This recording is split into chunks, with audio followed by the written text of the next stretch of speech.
Welcome back to Lachu learns. ஐயோ, இந்த video இது இப்போயும் ரெக்கார்ட் பண்ணுறேன் அப்படின்னா உங்களுக்கு இப்போன்னு சொன்னால் உங்களுக்கு கான்டெக்ஸ்ட் புரியாது. என்ன, நீங்கள் வேறு டைமில் இப்போ கூட பார்க்கலாம் வீடியோ. டேட் வந்து 21/5 2021 டைம் வந்து மார்னிங் மார்னிங் 3:20 AM. ஏன் இந்த நேரத்தில் அஃப்கோர்ஸ் நிறைய பேர் முடிச்சிருப்பாங்க தான், ரீல்ஸ் பார்த்துட்ருப்பாங்க.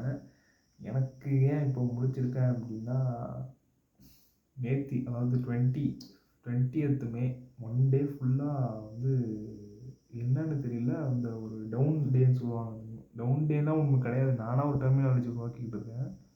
எனக்கு என்னன்னு தெரியல, ஒரு பிளாங்காக இருந்தது. அப்படியே ஒரு நாள் ஃபுல்லாக ஒரு டிசைன் தோணலை, எடிட்டிங்கில் எதுவும் புதுசாக பண்ணலை, ஒன்றும் கற்றுக்கலை. அதுதான் எனக்கு என்னோடய டெய்லி கோலாக, ஏதாவது ஒரு புதுசாக டெய்லி கற்றுக்கிட்டே இருக்கணும் அப்படின்றது இருந்துச்சு.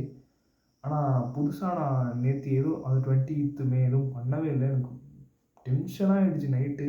எப்படி சொல்கிறது, இந்த மாதிரி ஐயோ நம்மளுக்கு என்ன அவ்வளோதானா, நம்ம அதை ஒப்பேற்றிக்கிட்டு இருக்கோம் போல, எதோ நான் போட்டு யோசிக்கிறேன். பட் ஆனால் பரவாயில்ல. நேற்று அதாவது 20th மே நைட்டு வந்து ஒரு ஐடியா, இல்லை முன்னாடியே ஒரு ஐடியா இருந்துச்சு, நோட் பண்ணி வச்சுருந்தேன்.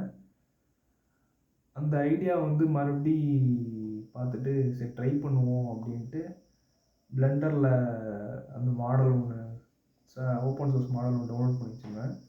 அதை வந்து இம்போர்ட் பண்ணி அஃப்கோர்ஸ் அதுக்கு லைட்டிங் கொடுத்து ஒவ்வொரு லேயராக தனித்தனியாக ரெண்டர் எடுத்து அதை அஃபினிட்டி ஃபோட்டோவில் போட்டு அதுக்கு வந்து சில நம்ம நாலேஜ் எல்லாம் கொட்டி ஒரு சிம்பிளாக ஒரு டிசைன் அது வந்து இன்னும் ஃபினிஷ் பண்ணலாம்.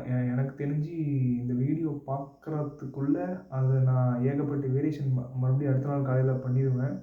பண்ணிவிட்டு எனக்கு எப்போ பர்ஃபெக்ட்னு தோணுதோ அப்போ தான் அப்லோட் பண்ணுவேன்னு நினைக்கிறேன். இல்லைனா கூட இப்போ பண்ணியிருக்கிறதே உங்களுக்கு நான் ஸ்க்ரீனில் காமிக்கிறேன்.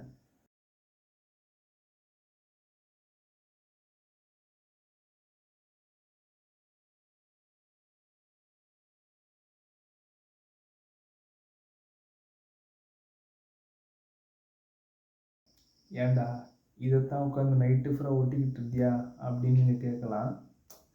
இது உங்களுக்கு ஒரு இருங்க, ட்ரிவியல்ன்ற வார்த்தைக்கு என்ன அர்த்தம்னு தெரிஞ்சுக்க போகிறான் லக்ஷ்மணன். ட்ரிவியல்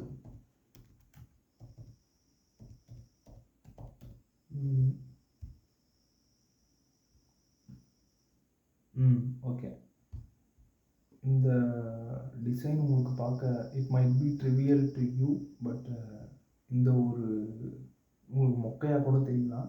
ஆனால் இந்த ஒரு மொக்க டிசைனுக்கு கூட பின்னாடி ஒரு பிளானிங்கும், எப்படி சொல்கிறது, பல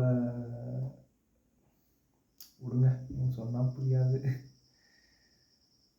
உங்களுக்கு மொக்கானப்பட்டால் ya it's okay, but ya it's special to me. எல்லா மொக்க டிசைனும் அவங்களோட டிசைனருக்கு வந்து அந்த டிசைன் பண்ணவங்களுக்கு வந்து அது ஸ்பெஷல் தான். காக்கைக்கு தன் குஞ்சு பொன் குஞ்சு இந்த மாதிரின்னு சொல்லலாம். அதுதான், அவ்வளோதான். இது நான் வந்து 3 இதுக்கு முடிச்சிட்டு இருக்கேன் அப்படின்னா இவ்வளோ நேரம் ஒர்க்கு முடிஞ்சிருக்கு. இப்போ ட்ரைவில் அப்லோட் ஆகிட்டுருக்கு. I'm a bit happy now. அதுதான் வந்து இந்த வீடியோவில் லட்சம் என்ன லேர்ன் பண்ணியிருக்கான் அப்படின்னா, சம்டே இந்த இங்கிலீஷ்லாம் வேணாம். சில நாள் வந்து நமக்கு கொஞ்சம் லோவாக இருக்கும், நமக்கு ஒரு மாதிரி ப்ரொடக்டிவாக இல்லாமல். அந்த ப்ரொடக்டிவ்ன்ற வார்த்தை எனக்கு பிடிக்காது அவ்வளோவா, அதுக்கு எனக்கு சம்மந்தமே கிடையாது. ஒரு ஐடியா எதுவுமே இல்லாமல் பிளாங்காக அப்படியே போகும். ஆனால் நம்ம வந்து அந்த நேரத்தில் எந்த ஒரு பேட் டெசிஷன்னா ரொம்ப பெரிய பேட் டெசிஷனாக இல்லை.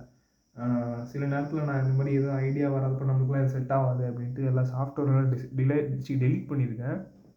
அந்த மாதிரி நாட்களும் உண்டு. ஆனால் கொஞ்சம் மறுபடியும் கொஞ்சம் சாங் கேட்க ஆரம்பித்தேன். அப்படியே கொஞ்சம் கொஞ்சமாக அந்த ஒரு புத்துணர்ச்சின்னா சொல்லணும்னா அந்த நோட்ஸ் எடுத்து பார்க்க ஆரம்பித்தேன். நோட்ஸில் வந்து இந்த மாதிரி ஐடியா வந்தது, என்றைக்கோ நோட் பண்ணது, அது வந்து இருந்ததை கவனித்தேன். உடனே பண்ண ஆரம்பித்து முடிச்சாச்சு. அதுதான். இதுதான் நான் லேர்ன் பண்ணது. கொஞ்சம் பொறுமையா இருக்கணும். கொஞ்சம் டைவர்ட் பண்ணணும். கொஞ்சம் சாங்ஸ் கேட்கணும். உங்களுக்கு பிடிச்ச வேறு ஏதாவது ஹாபின்னு சொல்ல முடியாது. ஏதாவது நீங்கள் சாப்பிட்லாம். உங்கள் மைண்டை கொஞ்சம் டைவர்ட் பண்ணி கொஞ்சம் ஆக்குபைடாகவே வச்சுருங்க அப்படின்னு நினைக்கிறேன். அவ்வளோதான். இதுதான் நான் வந்து லச்சு கற்றுக்கிட்டான்னு சொல்லலாம் நினைக்கிறேன். Thank you.